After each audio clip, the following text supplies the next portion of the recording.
Welcome to Advent Reading in His Word, December 14, 2020. Are you afraid today? Are you afraid this year will change everything forever? It already has, really. But are you accepting it, or are you walking in fear? It's okay if you are. Some great names in history were afraid at some point, and God still used them. But today, I want to tell you, whatever you're facing, do not be afraid. Zechariah was told, do not be afraid. Mary was told, do not be afraid. The shepherds were told, do not be afraid. And even Joseph was told, do not be afraid. Each one of these people were given an angelic visit that would have scared most of us silly. They had their lives completely changed in that moment. The biggest thing they did was accept the things they were afraid of as of God, because they were. Sometimes we're presented with something bigger than we can handle, or at least bigger than we think we can handle. In this time, we need to seek God. In the times where we are afraid of death, when we are afraid of getting sick, when we are afraid of being stuck at home, or afraid of not even mattering in the scheme of things, we need to have hope. Today, I'm looking at empty tomato plants. But I know that in the spring, the plants will grow again. There's some greens popping up down there, little flecks of probably weeds that are just growing in my garden, a few nasturtiums that will grow and be strong enough by spring to eat. But at present, my garden looks empty.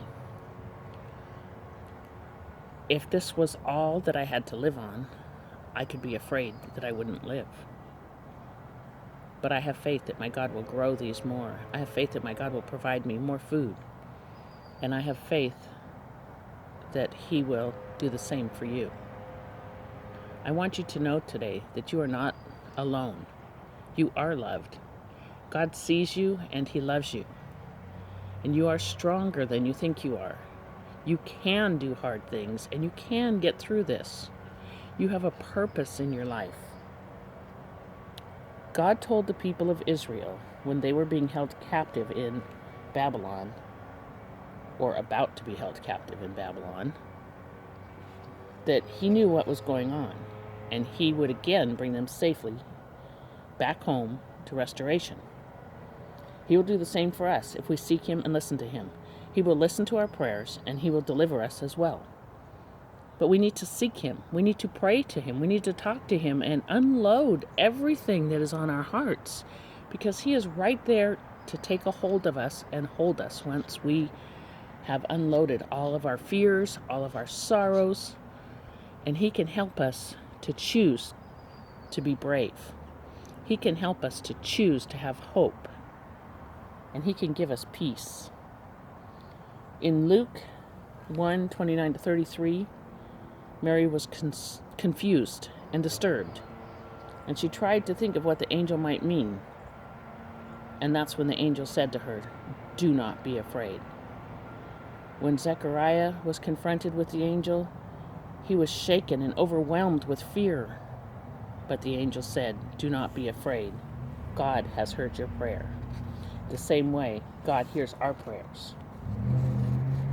He just tells us in Proverbs 3:5-6, He tells us to trust in the Lord with all our heart, not to lean on our own understanding, but in all our ways to acknowledge Him, to talk to Him about it, realize that He is with us in it. And then He will direct our paths, and we will be able to notice it when we're listening to Him, when we're seeking Him. It means that we are looking in the Word for direction. We are listening to the preacher for direction. We are listening to our Bible studies for the teachers for direction. And we are praying and just asking God to take our sorrows away from us, to take our fears, to encourage us. Perhaps He will do that today with a song. A lot of times He gives me a song in the morning, and I might wake up in pain from whatever my current injury is, because I have a habit of having unfortunate events. But He will wake me with a song that will give me joy in my heart. And today I ask that God would give you peace, that He would give you joy, and that you would seek Him in Jesus' name.